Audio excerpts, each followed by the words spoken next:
दोस्तों अपने प्यारे भारत ने चाइना बॉर्डर के पास दुनिया का सबसे हाईएस्ट टैंक रिपेयर फैसिलिटी को बनाया है। वो भी एक नहीं दो टैंक रिपेयर फैसिलिटी को बनाया है। इंडियन आर्मी के द्वारा यहाँ पर 500 से ज्यादा टैंक्स को डिप्लॉय कर दिया गया है। मतलब भारत एक तरफ तो जम्मू कश्मीर को भी बिल्डअप कर रहा है, डेवलपमेंट कर रहा है, और चाइना साइड भी बड़े बड़े स्ट्रेटेजिक प्लान को लेकर के चल रहा है। सबसे पहला हमारा मकसद पोक पर है, उसके बाद अक्साई चाइना पर, और इसको लेकर के काफी गहरी तैयारी चल रही है। और इसी क्रम में हम लोगों ने दुनिया के सबसे ऊंचे स्थान पर टैंक रिपेयर फैसिलिटी को बना दिया है। तो आज की इस वीडियो में हम लोग world highest tank repair facility के बारे में जानेंगे कि कैसे भारत ने इसे बनाया, इसका लोकेशन क्या है, इससे इंडियन आर्मी को क्या फायदा होगा, हम इसे क्यों बिल्डअप कर रहे हैं, इसे किस तरह से बनाया गया है, ये चाइना बॉर्डर से कितना दूर है, क्या इस पर चाइना का खतरा नहीं है, क्या है पूरा अपडेट, आइए जानते हैं इस वीडियो के माध्यम से। नमस्कार दोस्तों, मैं विकास और आप देख रहे हैं ऑल इंडिया अफेयर्स। अभी कुछ ही दिन पहले की बात है, एक खबर निकल करके सामने आती है कि चाइना सक्षम वैली में एक सड़क को तैयार कर रहा है। आपको बता देगा इसकी ये जो सक्षम वैली है ये पाकिस्तान ऑक्युपाइड कश्मीर में है, यानी पोक में, और पोक हमारा पार्ट है। तो हम नहीं चाहते हैं कि चाइना यहाँ पर कोई भी अपना पैसा इन्वेस्ट करे और इसे डेवलप करे। सक्षम वैली पर चाइना रोड इसलिए बना रहा है क्योंकि पाकिस्तान ने सक्षम वैली को चाइना को गिफ्ट के तौर पर दे दिया है, दान कर दिया है, क्योंकि पाकिस्तान जानता है कि ये भारत का पार्ट है, हमारा पार्ट है नहीं, हमारा क्या जाता है, दे दो।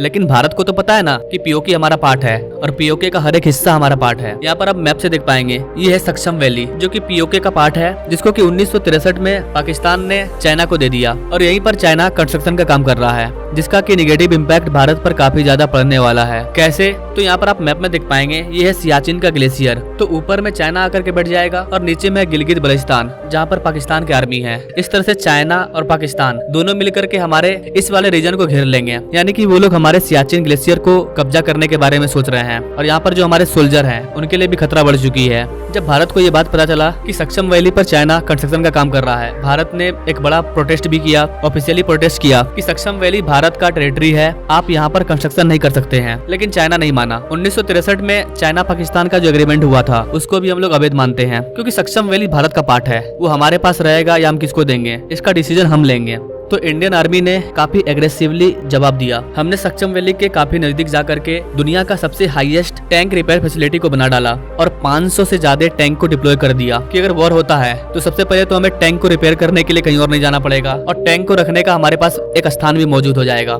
यहाँ पर आप DOB दौलत बेग ओल्डी वाला लोकेशन देख पाएंगे। ये सक्षम वैली और अक्साई चाइना दोनों के सेंटर में है। इसके नीचे में है नियोमा, यहाँ पर भी हमने टैंक रिपेयर फैसिलिटी को बनाया है, जो कि चाइना बॉर्डर से 30 किलोमीटर दूर है। तो इसको बनाने के पीछे हमारा टारगेट क्या है, आखिर इतनी ऊंचाई पर हमने टैंक रिपेयर फैसिलिटी को क्यों बनाया? तो आर्मी ऑफिसर्स के द्वारा बताया गया कि ये दो मेन एरिया हैं जहां पर इंडिया के हाईएस्ट टैंक डिप्लॉय हैं। सिर्फ इस वाले रीजन में भारत के द्वारा 500 से ज्यादा टैंक्स और इन्फेंट्री कॉम्बैक्ट व्हीकल को डिप्लॉय किया गया है। अब ऐसे में टैंक में कोई भी रिपेयर करना है तो इसको लेकर के हम नीचे तो नहीं आएंगे। 500 से ज्यादा टैंक है, तो इतने सारे टैंक को रिपेयर करने के लिए हमने यहाँ पर रिपेयर फैसिलिटी को ही बना दिया। इससे हमें वॉर के टाइम में भी दिक्कत नहीं होगा, टैंक में कोई भी खराबी आएगी हम आसानी से इसे रिपेयर कर पाएंगे यहीं पर। यहाँ पर हम लोगों ने T-72 टैंक को भी डिप्लॉय करके रखा है। इसके अलावा जो हमारा BMP ICBM टैंक है, ये वाला टैंक अपने स्क्रीन पर आप इसको देख सकते हैं, इसको भी हम लोगों ने यहाँ पर डिप्लॉय करके रखा है। इन तीनों टाइप के टैंक में एंटी गाइडेड मिसाइल भी लगा हुआ है। इस रीजन में तापमान कभी कभी -40 डिग्री तक पहुंच जाता है। ऐसे कंडीशन में टैंक वगैरह थोड़ा सा